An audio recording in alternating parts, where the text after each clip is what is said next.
Hello friends, let us try to understand today how God sees us. With our so much knowledge, with our advanced technology and advanced education system, we believe that we pretty much know everything about God. Or we might be thinking that we have done enough research that we know everything about God. However, it is quite possible that our understanding of God and His heart for His people may be short. Let us try to understand how God deals with us, how God sees us. And we have to go back to Gospel of John in chapter 4. Jesus encountered this Samaritan woman at the well in that story. Now, Jews never considered Samaritan as a full Jews because Samaritan people came from northern kingdom of Israel, which has intermarried with the foreign people. So their children are not considered as a pure Jews. And they are not allowed to worship with Jews. And so many times, we are finding ourselves in the same situation. We are not included, we are rejected, we are not allowed, and we find ourselves in the same situation like this Samaritan woman. Jesus saw her heart, I will explain later on, and went specifically to meet this woman at well in Samaria. Well, if Jews wanted to go from Jerusalem to Galilee, which is in the north side of Jerusalem, then they would avoid Samaria. They will take a longer route east of Jordan River. They will rather walk longer distance, but they don't want to meet even Samaritan people.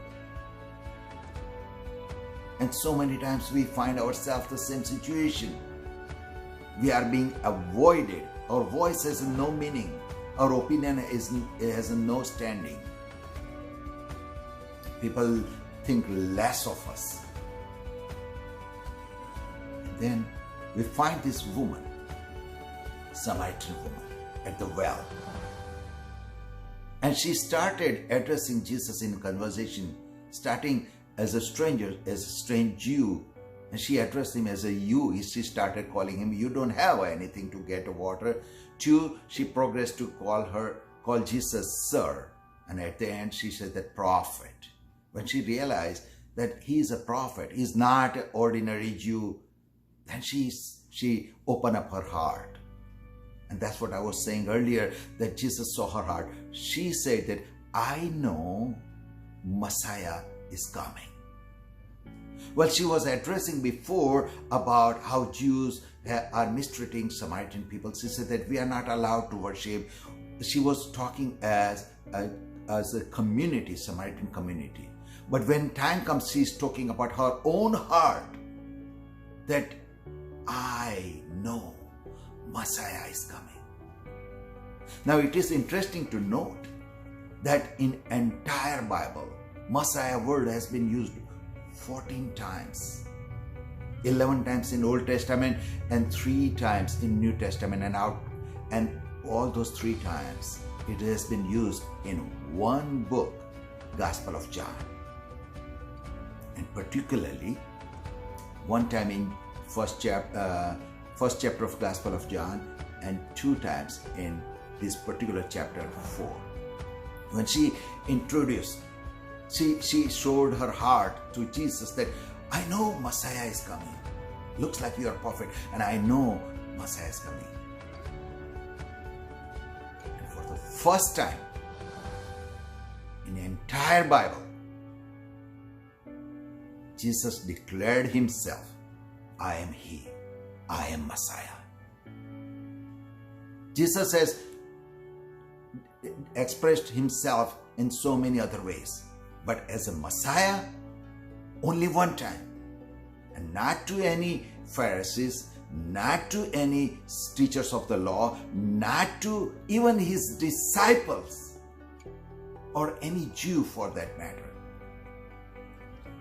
But a woman who is already considered of no value in those times, a woman who is a Samaritan, who has those are unclean Jews, they were not pure Jews. And this particular woman who was outcast and came out to draw the water in the middle of blazing sun noon time. And Jesus told her that I am Messiah. You see, it is so amazing to note. It is against all our understanding that Jesus would introduce himself as a Messiah to outcasts, the woman who has a questionable lifestyle. So if you think that you are marginalized, you are rejected, you are outcasted, you are of no value. But if you are longing for Jesus, if your heart is after Jesus, I guarantee you that his heart is after you. He has seen you, he loves you, and he will come to you and introduce himself. I am your Messiah, I am your Redeemer, I am your provider. I am there for you because I love you. I would encourage you to read Gospel of John chapter 4 again. Put yourself in that story of Samaritan woman, and you will see that how much you are valuable to Jesus. God bless you.